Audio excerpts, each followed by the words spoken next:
just purely based on the science, sea level is rising, and it's rising at an accelerated rate. But New England is actually seeing more accelerated rates than anywhere else in the world. By 2050, on the island of Nantucket at a high tide, we're expecting to see over 25 miles of road inundated and over 600 buildings inundated. The Haulover and Coskata Pond in particular are projected to be underwater at a high tide by the year 2070. Those numbers don't take into account a potential breach on the Coskata-Coatue Wildlife Refuge.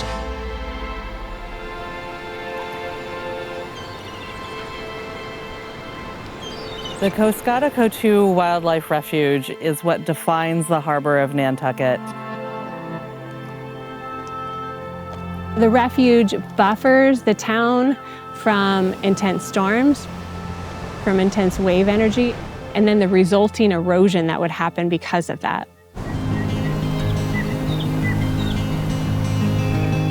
We expect the beaches and our natural areas to change, but when we've built a town behind a barrier beach system, a potential breach could cause devastating consequences to the town. We might lose the ecology of what's in the harbor, where our shellfish are growing, where people are fishing, where people have their homes and docks and boats. The refuge has lost between 60 and 70 acres over the past 100 years. The access is definitely concerning because the areas that you use to access the refuge are those areas that are going to be impacted with sea level rise.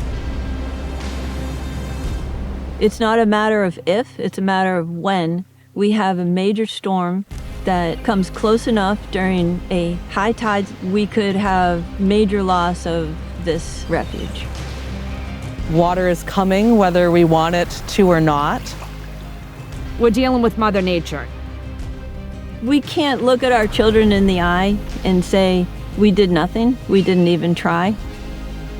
I think all the efforts that we make, even if it feels temporary, is worth having these visitors, having these unique experiences in the moment.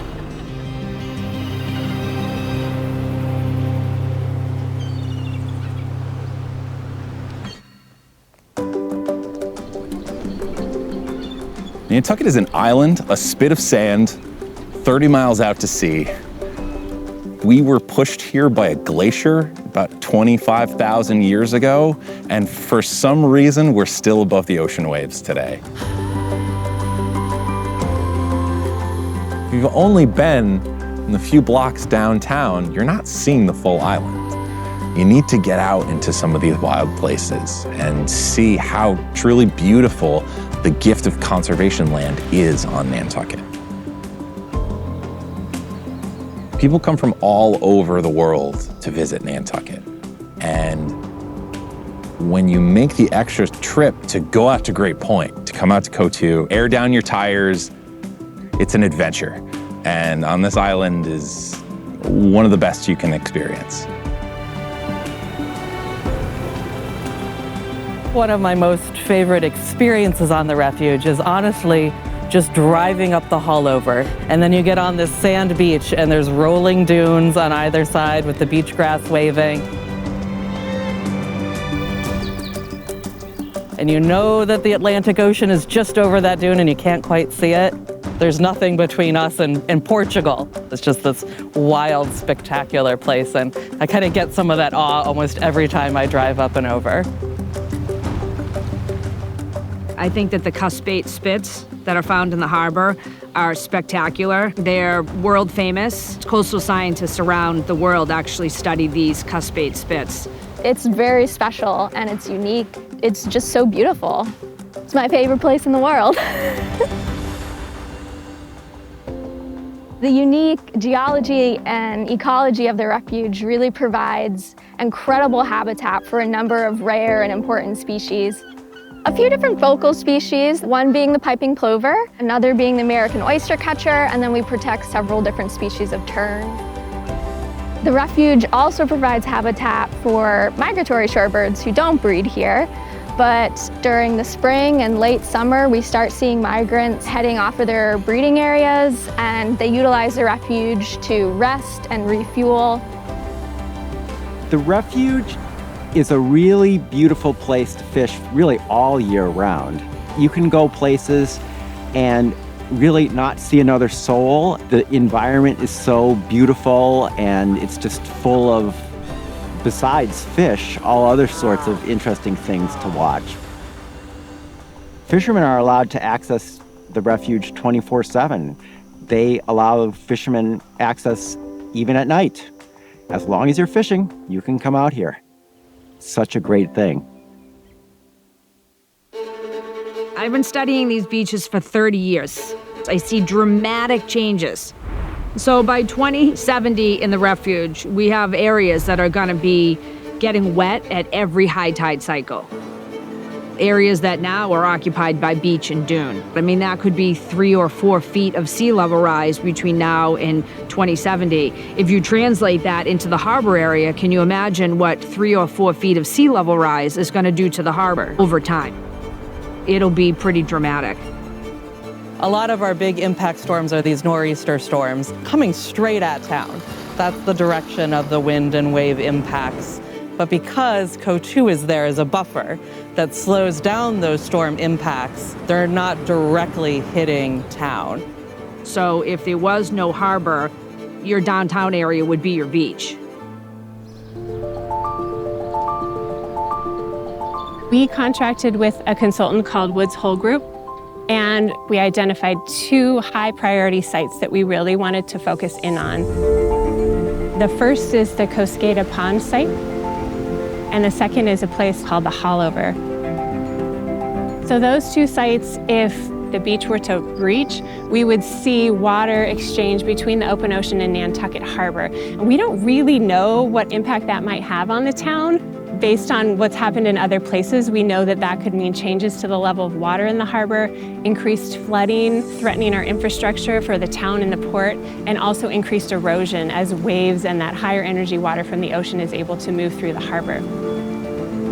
Recently, we have seen with higher tides that we've had to close portions of the beach to vehicle access. We didn't ever used to have to close it unless there was a big storm, but now we're closing it more frequently because of high tides.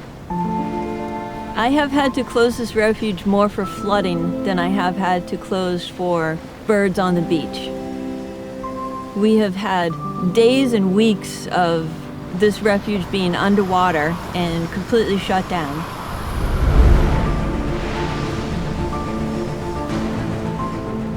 Having vehicle access on this refuge is a privilege.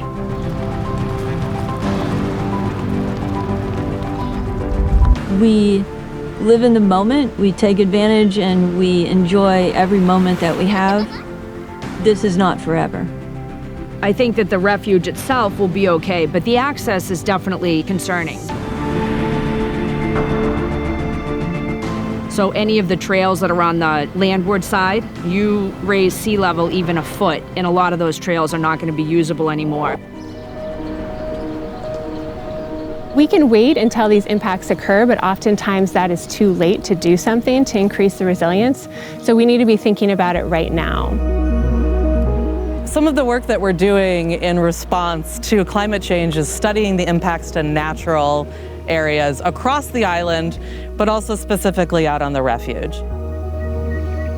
We're studying how erosion is happening across the refuge and thinking about ways we can use nature to protect itself and protect the rest of the island. Protecting our salt marshes, building up our dune systems will actually help buy us time while we start to think of these more innovative solutions to help protect the island. One of the innovative resilient solutions that we're thinking about putting in out on the refuge is actually utilizing intertidal oyster reefs that actually help slow down the impact of even everyday regular waves that are coming in and hitting a shoreline. It can be used in front of a salt marsh. It can be used in front of a smaller dune area or a sandier dune area, and to protect it from erosion, but also even maybe to actively create salt marshes across the refuge that will provide that protection piece as well. And then oysters are amazing at improving water quality, which is just an added benefit. You get a reef protection and you get an ecological water quality benefit as well. Great Point and Coatue for many people is their go-to spot on Nantucket. If they couldn't access it, it would really affect their enjoyment of Nantucket and life, basically. I live on Nantucket year-round and raise my young children out here. Coming out to the refuge is probably one of our most favorite things to do on the weekend. So I would love to have those experiences be accessible for future generations. When I think about the future, the next 5, 10, 15 years, it really matters for the next 30, 40, the moves that we make in this immediate time.